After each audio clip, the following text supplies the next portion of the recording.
طقشك. لا والله ما طقش. لا ما طقش. لا ما طقش. الواد كمان قدام بيتك. الواد كدك الواد كدك الواد. العظيم لا نجيب لك اخويا الكبير. تعال وريني مين اللي ضربك. هو ده والله يابا. هو ده. قلت لك ما تلعبش مع الاشكال دي ثاني يا هو ده. هم جايين. تضرب عيل كد عيالك. نضرب اول معك يا عمله. معايا اضرب عيل. جزاكم الله خير يا جماعه، بس تقدر تحلوني معاه؟ يا عم الصلح خير ان شاء الله، بس انا رنيت عليه خلي بالك، قلت بس انت تفتحش بوزك هناك احنا قاعدين. تمام. هنحل المشوار للحاج محمد. حاضر. يا عم ان شاء الله خير وما تشتغلش تروح مرضى. ان شاء الله خير. حكم 3 سنين. يا عم سهل يا حاج. قدرنا هو حاج عبد الله. تفضل خش. يا حاج عبد الله تفضلوا. تعالوا يا جماعه تعالوا. تفضل. ايه انت جايب ليه الراجل اللي ده معاه؟ انت جايبه ليه ده؟ انت ما عرفش ان بيني ما بينك قواضي ومحاكم وحكايات. احنا جايين نحل المشكله دي خلي بالك، انت مقدرنيش انا في المشوار ده. صلى صلى على النبي. اقعد وصلي على النبي يا عمي، كل حاجه لها حلتها. اقعد يا حاج فيصل اقعد. اقعد يا حاج فيصل اقعد.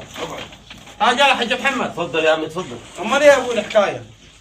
احنا جايين طيب وخاطرك، احنا مش مستاهله ده عيال واني كانت ساعه شكران حقك عليك. يا حاج فيصل الموضوع ده ميت. لا صلى على النبي. عليه افضل الصلاه دول عيال صغيره ولا اعلق مع العيال الصغيره، خلي بالك مش هينفع الناس تموت احنا بعضها. لينا النهارده 5 شهور في المحاكم، انت ما عرفتش انا صرفت قد ايه وعملت عمليه قد ايه زي بعضه. ربنا يعوض عليك. هنجيب لك من زنين. ايه لا يا يا عبد الله ما نحل لا المشوار لا لا لا لا، لا لا، لا الموضوع ده ميت. ها؟ ايه اللي هتقوله ده؟ يا ابو هنجيبوا له اللي صار العلاج اللي صرفها هنجيبوه اللي له. انت صرفت علي، انت صرفت كام؟ محامية يا عمي ده حوار داخل في 70 80 اللي هاي. يقصر على زي بعضه. حيتصل عندنا. ها؟ اللي يقصر عليه حيتصل عندنا. يعني هنجيبوا لك اللي احنا انت عايزه. طب اللي تشوفه حق فيصل زي بعضه حقك علي.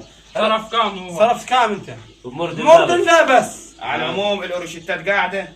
احنا مصدقينك من غير اي حاجه. صدقينك يا حاج. عشان يا عم هذا بقول لك الأخبار. انا مصدقك في الحسبه دي. ايوه صرفت كام؟ عملت عمليه صرف عليه 45,000. تمام. ده اول الهام. ولما بعت لك خالي اخر مره انت قلت صرف 80، فانت حلها معانا ودي حتى تاخذ 60، ده انا ساحب لك قرض ب 50 وانا ساحب لك 10. لا لا لا هنحسب حسبت يا ابو عمو واخد بالك. يا حاج عبد الله الراجل ده على الله عمليته والله احنا يا ابوي انت ما تحكيش في القعده يا ابوي. على الله انت عايز تحرقها عليك ليه؟ عندنا. يا ابوي هنجيبوا لك اللي انت عايزه.